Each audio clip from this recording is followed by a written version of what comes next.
Hello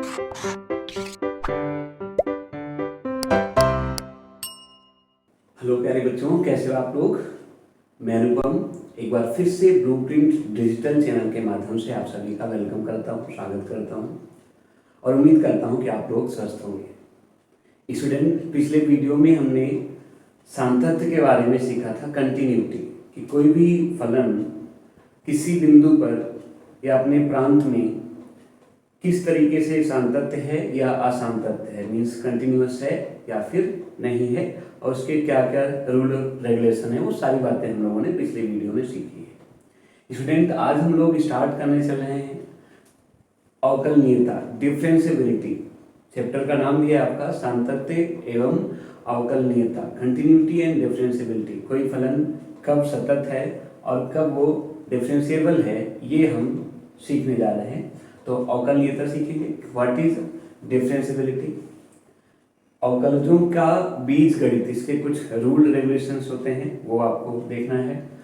अवकलनीयता पर महत्वपूर्ण परिणाम, इसके यहाँ भी आपको सीखना होगा ये, और कुछ महत्वपूर्ण अवकलज।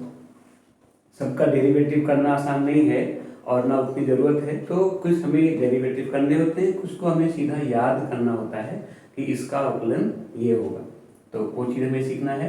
और फलन के फलन का अवकल गुणांक, ओके। फलन का फलन आप लोगों ने कंपोजिशन फंक्शन सीखा होगा स्टूडेंट, तो फलन के फलन का अवकल गुणांक, जिससे चैन रूल कहते हैं, श्रृंखला नियम, वो भी हम लोग सीखने जा रहे हैं आज की इस वीडियो में। और प्लीज स्टूडेंट्स, आप लोग वीडियो स्टार्ट करने के पहले बेल आइकन का बटन दबाइए, मेरे चैनल को सब्सक्राइब करिए और आप लोग इसी तरीके से और वीडियोज प्राप्त करते रहें। Thank you students. तो चलिए स्टार्ट करते हैं अवकलनीयता। चलिए तो प्यारे बच्चों, आज का पहला टॉपिक हम लोग स्टार्ट करते हैं अवकलनीयता, डिफरेंशिएबिलिटी। हम लोग आगे बहुत सारे फलन का डिफरेंशिएशन करेंगे, मीन्स अवकलन करेंगे, कुछ फार्मूले के साथ, कुछ अपने 11th क्लास में कुछ रूल रेगुलेशन पढ़े थे उसके अकॉर्डिंग। बट सबसे पहले हम देखते हैं कि अवकलनीयता, डिफरेंशिएबिलिटी है क्या चीज़, इसके बारे में पढ़ते हैं स्टूडेंट। किसी बिंदु पर फलन की अवकलनीयता, ये ध्यान रखना है कि हमारा जो आज का टॉपिक है ये किसी बिंदु पर, एक स्पेशल बिंदु, मान लीजिए सी पर, टी पर, 3 पर, 4 पर, किसी भी वास्तविक संख्या की बात हो रही है, किसी बिंदु पर फलन की अवकलनीयता, differentiability of a function at a point.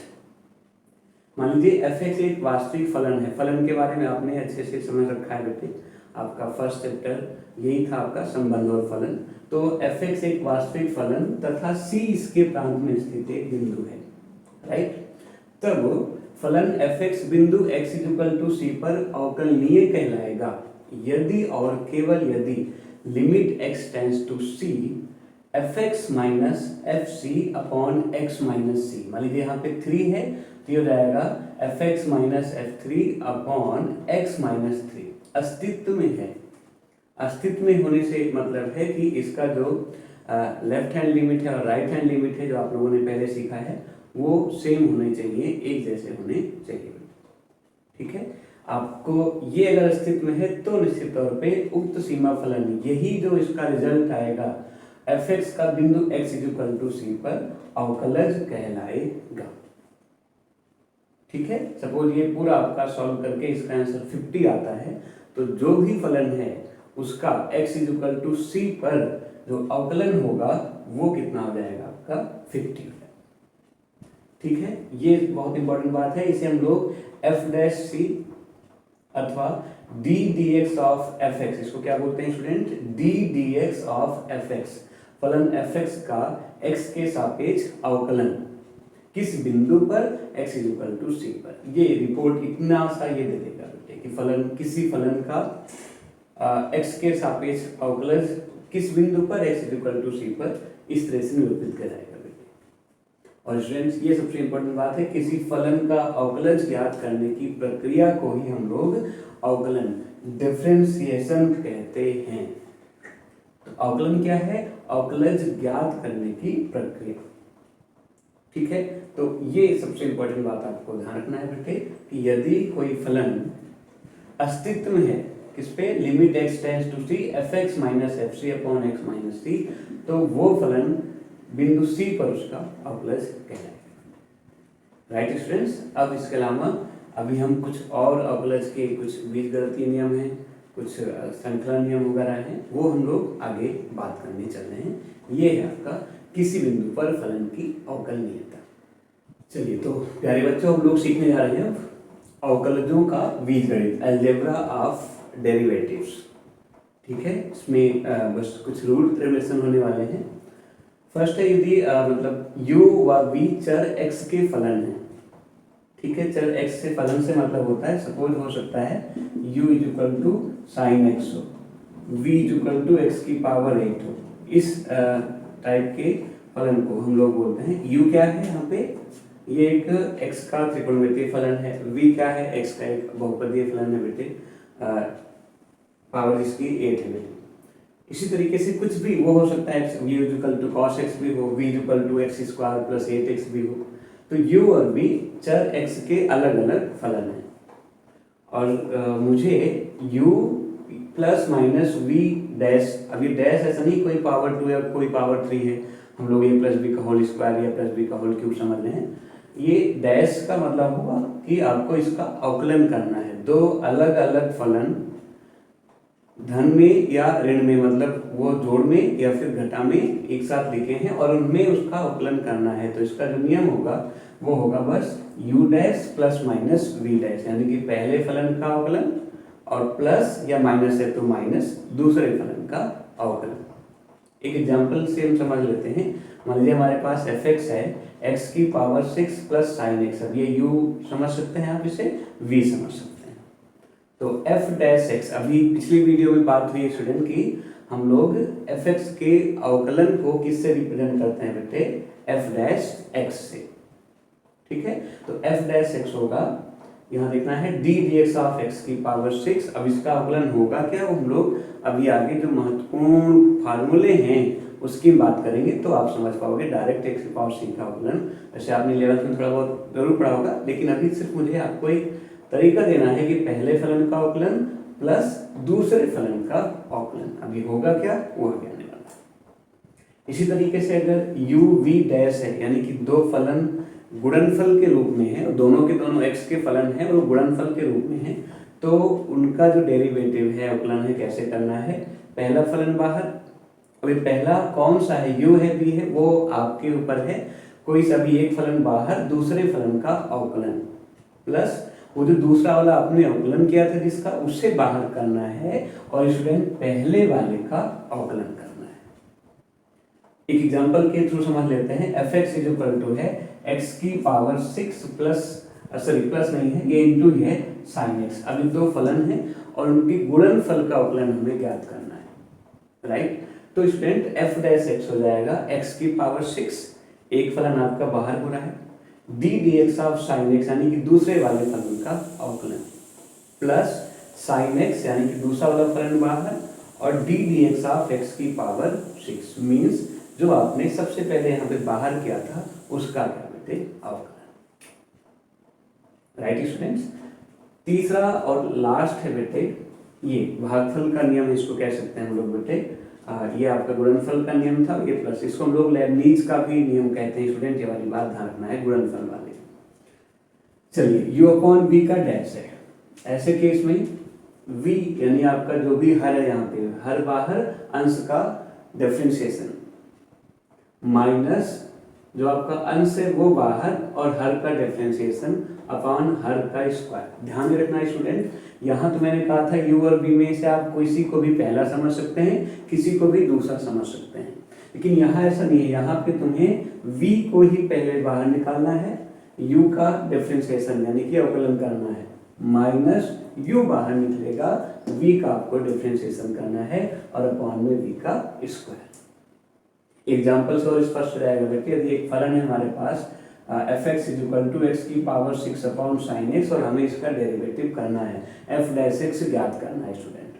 तो हमने क्या कहा कि हर बाहर होगा, साइन x आपका बाहर हो जाता है, d dx ऑफ अंश, अंश क्या है स्टूडेंट, x की पावर 6, तो हमें इसका अवकलन करना होगा, माइनस x की पावर 6 बाहर, right. D d x of sin x, जो भी यहाँ पे हर था अब उसका आपको डेरिवेटिव करना है, और पूरे के अपॉन में हर का स्क्वायर मीन्स साइन एक्स का स्क्वायर। ओके, यहाँ पे u और v हम कुछ भी समझ सकते हैं। वैसे इस वाले क्वेश्चन में u की वैल्यू x की पावर 6 थी और v की वैल्यू क्या थी, sin x थी। तो मैं समझा रहा था कि u और v अलग अलग फंक्शन है, फलन है x के। ओके, इस क्वेश्चन के अकॉर्डिंग बात करें तो u इक्वल टू हमारा क्या होने जा रहा है बेटे, वो होने जा रहा है x की पावर 6, और v इक्वल टू क्या होने जा रहा है बेटे, वो है आपका sin x। ओके स्टूडेंट्स, तो ये तीन नियम हैं, प्लस माइनस का रूल, और ये गुणनफल का रूल, और ये बेटे आपका भागफल का रूल। ओके, ये आपको क्लियर करना है। आगे और कुछ डायरेक्ट बहुत सारे फलन, साइन एक्स का आपका अवकलन क्या होगा, कॉस एक्स का क्या होगा, एक्स की पावर एन का क्या होगा, ये आप लोगों ने 11th क्लास में एक बार जरूर सीखा है, लेकिन एक बार मैं और सारे लिखवा देता हूँ, और फिर आपका जो एग्जाम्पल्स और एक्सरसाइज है वो सब चीज़ें स्टार्ट हो जाएंगी। चलिए, तो आगे हम कुछ और महत्वपूर्ण नियम सीखते हैं। ओके, तो प्यारे बच्चों, अब है कुछ महत्वपूर्ण अवकलन, सम इम्पॉर्टेंट डेरिवेटिव। सभी फलन को हम बार बार ड्राइव करें, उसको पूरा हम LHL RHL से निकालें, वो पॉसिबल नहीं हो पाता है। बहुत सारे फंक्शन का, बहुत सारे फलन का जो डेरिवेटिव है वो हमें सीधे रूप से याद करना होता है। तो उसमें जो कुछ बहुत ज़्यादा इम्पोर्टेंट फलन हैं उनका सीधा जो अवकलन होगा, डेरिवेटिव होगा, वो क्या होगा, वो हमने यहाँ पे बताने का प्रयास किया है। सबसे इम्पोर्टेंट आपका फर्स्ट है ये D d x of x की पावर एन। एक्स समझ रहे हो आप बेटा, कोई ना कोई चर पद है, और n एक वास्तविक संख्या है, मीन्स पावर ये 1/2 भी हो सकता है, √3 भी हो सकता है, डेसिमल में हो सकता है। ये हो जाता है nx की पावर n-1, मीन्स जो भी घात है वो आपके सामने आएगी और इस घात में से 1 माइनस हो जाएगा। एक एग्जाम्पल के थ्रू मैंने समझाने का प्रयास किया है। मान लीजिए y है x की पावर 7, ये कभी कभी fx = x की पावर 7 लिखा होता है स्टूडेंट, और कभी कभी y = लिखा रहेगा। तो d dx ऑफ y, फलन y का, इसका सेंस क्या होता है आपको समझना है, फलन y का x के सापेक्ष अवकलन। ओके, ये होगा 7x की पावर 6। आपको देखना है 7 हमने बाहर किया है और x 7 में से 1 माइनस किया जाएगा तो क्या करेगा, 6। Right student. दूसरे नंबर पे है डी डी एक्स ऑफ सी, यानी कि किसी अचर पद का अवकलन। ये आपको खुद समझना है कि अगर जैसे y = 10 है बेटे, आप x = 6 पे y निकालो तो भी 10 ही आएगा, आप x = 3 पे y का मान ज्ञात करो तो भी 10 ही आएगा। मीन्स अगर कोई फलन है y = 6 या 10, यहाँ पे x का कोई टर्म नहीं है, तो x की किसी भी वैल्यू पे y का मान क्या होगा, वो तो 10 ही रहेगा। तो ये मत कहना कि 10 0 है, नहीं, 10 तो 10 रहेगा, जो आपका चेंज है वो 0 आ रहा है, कोई फर्क नहीं पड़ रहा है। इसका दूसरा नाम ही होता है change of y in respect to x। तो y में तो कोई चेंज नहीं हुआ, तो इसलिए अगर y = 10 है तो इसका अवकलन क्या आ जाएगा student, D x of y = g। log x का derivative D d x of log x, वो हमेशा 1/x होगा। ये सब सीधे रूप में आप याद रखो। D d x of √x = 1/2 √x।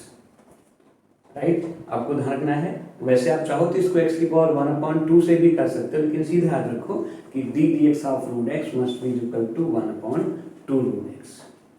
Okay students, अगला नंबर है, ये 6 ट्रिग्नोमेट्रिक फलन है बेटे, और इस ट्रिग्नोमेट्रिक फंक्शन के डेरिवेटिव हमें बिल्कुल सीधे रूप में स्टूडेंट याद होने चाहिए। ठीक है, इसमें आपको पता है वो 6 कौन से हैं, sin cos tan cos sec cosec. तो d d x of sin x, ये होगा student cos x. D d x of cos x minus sin x कहाँ से आता है, वो आपने इसके पहले अवकलनीयता सीखा है, वहां से जब आप लोग निकालोगे तो आ सकता है आराम से बेटे। D d x of tan x, ये होगा sec square x. Cot x का derivative student minus cosec square x, sec x का derivative sec x tan x, और कोसेक एक्स का derivative minus cot x cosec x.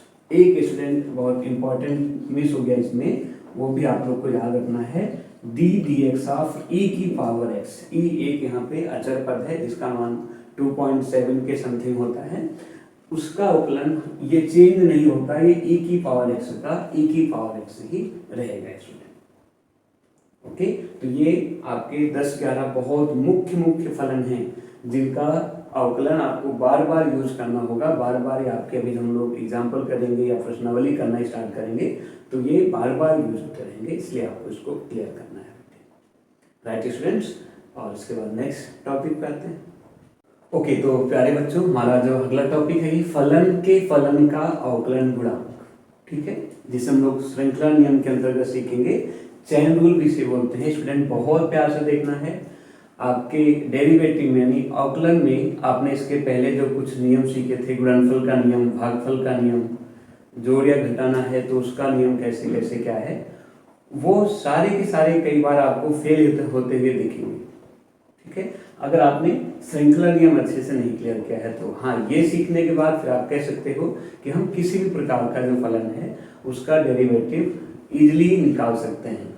वो थोड़ा लेंदी जरूर हो सकता है, लेकिन ऐसा नहीं कि ये तो मुझे निकालना, इसमें तो कोई जरूर काम नहीं कर रहा है। तो देखते हैं इसको सीधा एक इसका वैकल्पिक विधि है बेटे, उससे ही आपको डायरेक्ट करना है।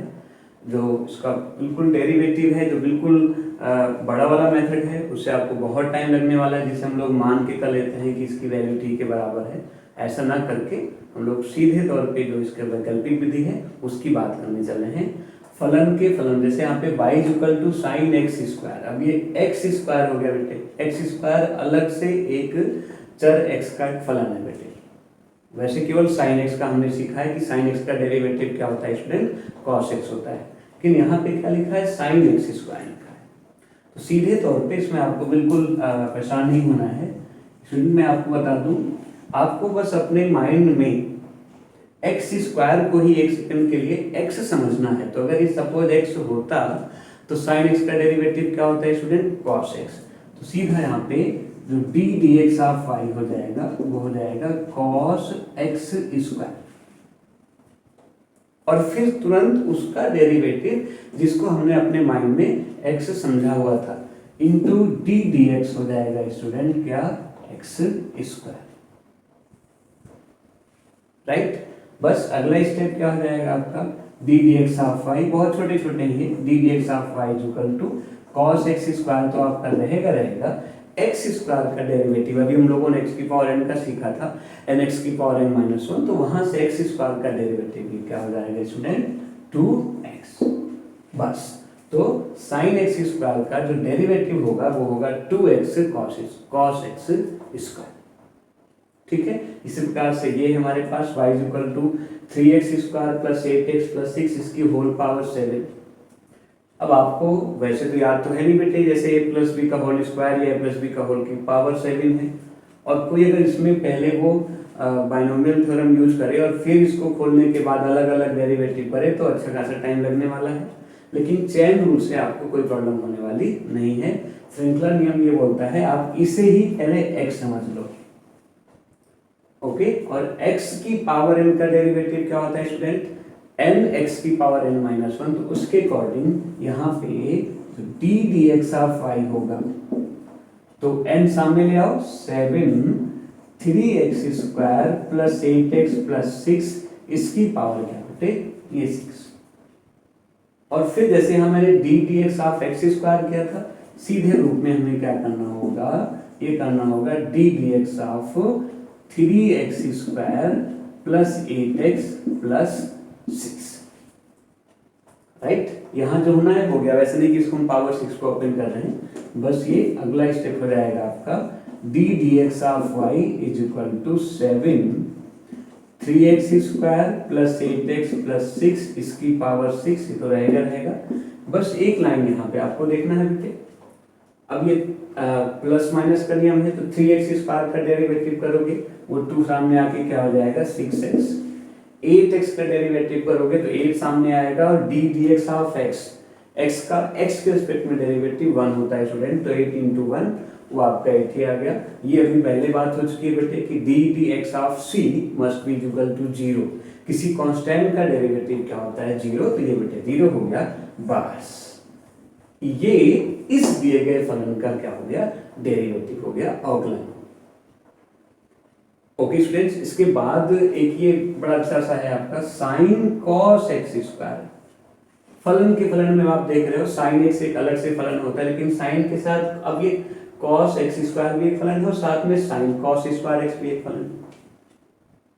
ठीक है, एंगल का, कोण का जो काम है वो कौन कर रहा है? कॉस एक्स स्क्वायर कर रहा है। इसे भी आप देख लो, suppose y is equal to है साइन कॉस एक्स स्क्वायर, निकालना हमें क्या? D d x of y है। ओके स्टूडेंट्स, तो आपको ध्यान रखना है यहाँ पे कि एक सेकंड के लिए आप ये कॉस एक्स स्क्वायर को ही अपने माइंड में एक समझोगे। तो साइन एक्स का क्या होता है स्टूडेंट? Cos x. तो साइन कॉस एक्स स्क्वायर का क्या हो जाएगा student? Cos x square. Okay, और फिर डी डी एक्स क्या बेटे आपका? Cos x square. राइट, अब यहां से फिर से देखना है बेटे, कॉस एक्स स्क्वायर में आपको एक्स स्क्वायर को कुछ समझना है कि ये बस सिर्फ ये एक्स है। तो कॉस एक्स का क्या होता है स्टूडेंट? Minus sin x. उसके अकॉर्डिंग ये बताने वाला है अगले स्टेप में cos x square into cos x का स्टूडेंट माइनस साइन एक्स क्या रहेगा? माइनस साइन एक्स स्क्वायर, और अभी और होना है इसमें डी डी एक्स ऑफ क्या? X square. राइट, अब अगले स्टेप में देखेंगे बेटे क्या हो जाएगा। यहाँ तो ये माइनस आप चाहो बाहर निकाल लो, minus cos x square into sin x square. Student x square का डेरिवेटिव क्या होता है? 2x। ओके, बस ये हो गया बेटे। इसे ही आपको हम डेरिवेटिव कहते हैं बेटे। ये आपका श्रृंखला नियम के अंतर्गत, और भी अभी हम एग्जाम्पल और भी क्वेश्चंस आने वाली वीडियोज में करने वाले हैं, लेकिन बेसिक रूल आपको यही समझना है बेटे। इसे श्रृंखला नियम कहते हैं स्टूडेंट। ये क्लियर हो गया होगा आपको। ओके, तो प्यारे बच्चों, आज के वीडियो का लास्ट और बहुत इंपॉर्टेंट क्वेश्चन है y इज इक्वल टू, यदि y is equal to root 1 minus x upon 1 plus x, तो हमें सिद्ध करना है 1 minus x square d d x of y plus y is equal to 0। ये धारणा है 4 बार बोर्ड में आया, 2007 में, 10 में, 18 में और 19 में। तो आप इसकी इंपॉर्टेंट समझ सकते हैं। इसे कई बार हम लोग पहले सिंप्लीफाई करके, कॉन्जुगेट से मल्टीप्लाई करके करते हैं, और कई बार हम सीधा चैन रूल लगा के करते हैं। ठीक है, ऐसे क्वेश्चंस में अगर केवल d d x of y निकालना होता है तो कोई मुश्किल काम नहीं है, लेकिन हमें प्रूफ करना है d d x of y के साथ 1 माइनस एक्स स्क्वायर मल्टीप्लाई में plus y is equal to 0। तो सबसे पहले हमें d d x of y ही ज्ञात करना होता है स्टूडेंट। ठीक है, तो देखते हैं इसका हल कैसे होने वाला है। सोल्यूशन में आप इसे ऐसे लिख सकते हो student, y is equal to क्या? Under root 1 minus x upon under root 1 plus x. Right, यहां से d d x of y देखते हैं। फिलहाल ये यू अपॉन बी यहाँ पे काम करेगा। D d x of y, you upon b में बी बाहर student 1 plus x, root 1 minus x का डेरिवेटिव। रूट एक्स का डेरिवेटिव क्या होता है स्टूडेंट? 1 upon 2 root x. तो चैन रूल के हिसाब से रूट 1 माइनस एक्स का derivative 1 upon 2 root 1 minus x, और तुरंत into d d x of 1 minus x, 1 का 0 माइनस एक्स का -1। तो ये स्टूडेंट हो गया आपका -1। राइट, माइनस, अभी आपने क्या किया? डिनोमिनेटर बाहर किया, न्यूमरेटर का डेरिवेटिव। अब न्यूमरेटर बाहर जाएगा और डिनोमिनेटर का derivative means root 1 plus x का derivative root 1 upon 2 root 1 plus x, और फिर से जब 1 प्लस एक्स करेंगे तो 1 आएगा। अब इसे आप लिखो मत लिखो, इतना फर्क नहीं पड़ने वाला। और पूरे के अपॉन में क्या है स्टूडेंट? हर का स्क्वायर, यानी कि रूट 1 प्लस एक्स का स्क्वायर, तो वो सिर्फ और सिर्फ क्या हो जाएगा? 1 प्लस एक्स होगा स्टूडेंट। ठीक, क्यों? क्योंकि रूट 1 प्लस एक्स का जब आप स्क्वायर करोगे तो वो बस वहां से रूट हटाएगा बस। अब चलिए स्टूडेंट, मैं देखना है यहाँ तक कैसे पहुँचते हैं। इस 1 प्लस एक्स को आप उधर ले लो, ये हो गया 1 plus x into student d d x of y is equal to, इधर आप देखोगे तो हो जाएगा minus root 1 plus x upon 2 root 1 minus x. ये आप देखोगे यहाँ भी माइनस ही रहेगा स्टूडेंट, ये रूट 1 माइनस एक्स अपॉन में 2 रूट 1 प्लस एक्स। ठीक है, ये आपको देखना है कि इन दोनों में से 1/2 तो आप चाहो बाहर निकाल सकते हो बेटे, और फिर यहाँ बल्कि माइनस भी बाहर ले लो आप, और फिर जो बचता है उसको हम सॉल्व करेंगे स्टूडेंट। कैसे कैसे वो देखना है।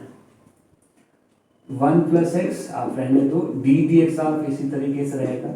यहाँ से हमने -1/2 बाहर लिया स्टूडेंट, अब क्या बच रहा है √1 + x अपॉन √1 - x, ठीक, माइनस, बल्कि हमने माइनस बाहर ले लिया तो प्लस हो जाएगा बेटे यहाँ पे स्टूडेंट क्या √1 - x अपॉन √1 + x। अब देखना है कितने अच्छे तरीके से आप इसको समझना, थोड़ा सा टेक्निकल होगा। 1 + x d d x of y is equal to -1/2। Students ये देखना ये क्या है, ये √1 + x upon √1 - x। √1 - x upon √1 + x तो y है, तो पता है ये क्या होने वाला है, ये हो जाएगा स्टूडेंट 1/y। क्या 1/y, और प्लस ये तो साफ साफ है ही है √1 - x अपॉन √1 + x, ये क्या स्टूडेंट y है, तो इसके प्लेस पे हमने y लिखते हैं। ओके, बस अब आपको देखना है ये हो गया 1 + x into d d x of y, साथ में आपका -1/2 1 + y² अपॉन में क्या है स्टूडेंट y। ठीक है, अब ये देखना है कि 1 + y², यहाँ पे y² की अगर मैं बात कर लूंगा तो पता है यहाँ से रूट हटेगा स्टूडेंट, 1 - x 1 + x बचने वाला है बस। लेकिन ये भी ध्यान रखना है कि हमें इसमें प्लस y है, बस प्लस y के अलावा और कोई चीज यहाँ पे लिखने को तैयार नहीं है। तो ऐसे केसेस के लिए आप अगर एक बार y ना करके x के रूप में रहने दोगे तो भी ऐसी प्रॉब्लम होने वाली नहीं है। थोड़ा सा इसमें सुधार कर लेते हैं बेटे, हम लोग इसको y के ही फॉर्म में, x के ही फॉर्म में रहने देते हैं बेटे। तो -1/2, चलिए इसका एलसीएम आएगा स्टूडेंट √1 - x इंटू √1 + x। पहली बार में √1 - x से √1 - x cancel, √1 + x into √1 + x we get 1 + x, plus अगली बार में 1 - x, बस ये हो गया बेटे 1 + x d d x of y is equal to -1/2, यहाँ पे 1 + 1 2 हो जाएगा और x कैंसिल हो गया स्टूडेंट, 2/√1 - x 1 + x, ये हो गया 1 - x²।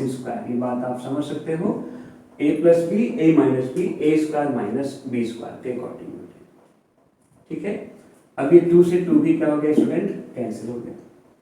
ये बच रहा है हमारा 1 + x d d x of y is equal to, ये माइनस बच रहा है 2 कैंसिल हुआ 1/√1 - x²। ओके, अब एक काम करो स्टूडेंट, आप यहाँ पे y से मल्टीप्लाई कर लो बेटे, ठीक है, या इसमें आप अगर कॉन्जुगेट से मल्टीप्लाई करना चाहो, मैं यहाँ पे ऐसे इसको लिख रहा हूँ इज इक्वल टू करके माइनस,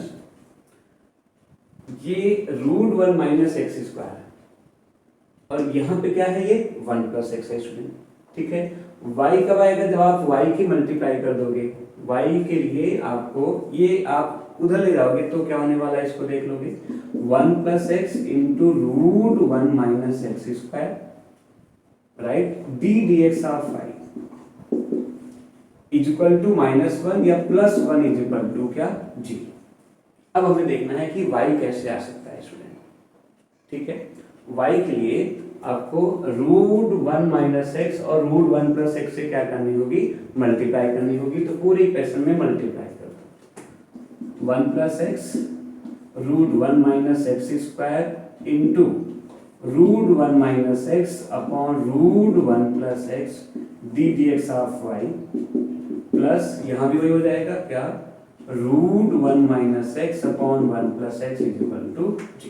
अब देखना ये किस तरीके से 1 - x² आने जा रहा है, इसमें जरा देखना आप लोग, यहाँ पे ये जो 1 - x² है, ये 1 - x 1 + x दोनों है, राइट। तो एक 1 प्लस एक्स ये है रूट में, तो एक कैंसिल हो जाएगा और अगले स्टेप में बचने वाला है मेरा 1 plus x into root 1 minus x और into root 1 minus x into d d x of y. और ये क्या है स्टूडेंट, ये तो वाई है, इज इक्वल टू 0। और बस हो गया काम आपका root 1 minus x, root 1 minus x student ये क्या होने वाला है 1 माइनस एक्स, ओके। और 1 minus x into 1 plus x ये क्या होगा स्टूडेंट 1 माइनस एक्स स्क्वायर। तो बस ये हो गया 1 minus x square d d x of y plus y is equal to क्या स्टूडेंट 0। और यही बात मुझे प्रूफ करनी है। ओके फ्रेंड्स, तो आज यहाँ तक। ऐसे और एग्जाम्पल और क्वेश्चन लेके नेक्स्ट वीडियो में मैं आ रहा हूँ। इसके पहले आप लोग को अपने आप से क्वेश्चन करने हैं और भी क्वेश्चन करने के लिए मैं हमेशा बोलता रहता हूँ चित्रा प्रकाशन की एक्टिव गणित के नाम से बुक है, आप इसे प्रेफर करिए और अच्छे अच्छे क्वेश्चन, इंपॉर्टेंट क्वेश्चन आप लोग सॉल्व करिए। आज की क्लास ये यहाँ तक। Thank you students, thanks so much.